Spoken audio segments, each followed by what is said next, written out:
We got picture. We got sound. This is 3 minutes or more. This is all boxing. This is One Round with George. Intro.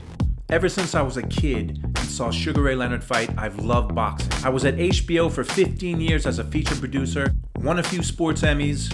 Not bad.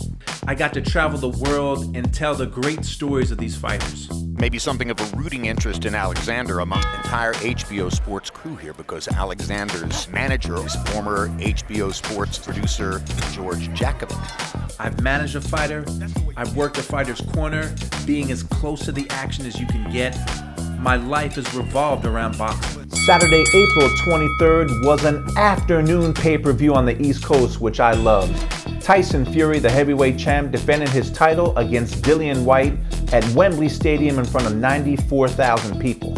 Fury came in lighter than he has in any fight since 2019, and Dillon Whyte, who cried about not having a title shot for so long, finally had his time. For 5 rounds, practically nothing happened until the 6th round. One punch, a sizzling right uppercut from Tyson Fury, ended the night, knocked out Dillon Whyte. Fury's been talking about retirement the last few weeks, yet as soon as the fight was over, into the ring steps Francis Ngannou, the UFC superstar, and they announced some kind of an exhibition fight. Will Tyson Fury retire? He probably won't have another fight this year. With Alexander Usyk and Anthony Joshua having a rematch supposedly in June or July, I think Tyson Fury is going to look to be the undisputed heavyweight champion, and we'll see him back in the ring. It's only been a week since Errol Spence's spectacular 10th round knockout of Yordenis Ugas, yet 3 days later, he was in the gym training for the Terence Crawford fight. Terence Crawford was also seen in the gym training, and he's also helping Shakur Stevenson prepare for his April 30th fight against Oscar Valdez. I can't say it enough, that's the only fight people want to see in the welterweight division. Errol Spence and Terence Crawford. I even have a date. How about September 17th of this year? That would be 41 years and 1 day since 2 fighters named Leonard and Hearns met to unify the welterweight title. Former welterweight champ Sean Porter was on Brian Custer's podcast The Last Stand, and he gave his thoughts on who the best welterweight in the world is. The best welterweight fighter right now has to be Terence Crawford.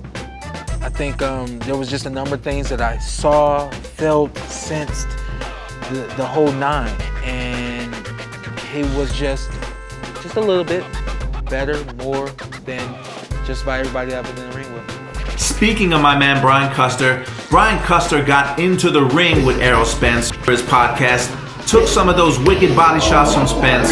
That's dedication, more power to you, Brian. Boxing is on a big time roll. Next week, Katie Taylor and Amanda Serrano, Oscar Valdez and Shakur Stevenson, and just a few weeks after that, a rematch I can't wait to see. Jermell Charlo and Brian Castano are fighting again to finally figure out who the best fighter at 154 pounds is. Last year, they had a great fight. It was a draw. They recently had a virtual press conference. It got heated. Who got hurt more? Who got hurt more? Ask him that. Who got hurt for real? Yeah, I'm going to be dangerous. Simple as that. I'm going to be that Jermell Charlo. That first fight was so entertaining. This rematch could be one of the fights of the year for 2022. Tank Davis finally spoke out on his contract situation with Floyd Mayweather. He appeared on the podcast I Am Athlete. This is what he had to say. I can never take nothing away from Floyd because he the one got me out. He put me in a position to make money. I still You still work with him? Not off the table. I'm just saying I'm not signed. I've been signed to him for 7 years. Yeah. You know what I mean? Yeah. It's time for me to. Time to spread your wings. Yeah. Scheduled to face off against Rolly Romero on May 28th at the Barclays Center in Brooklyn, New York.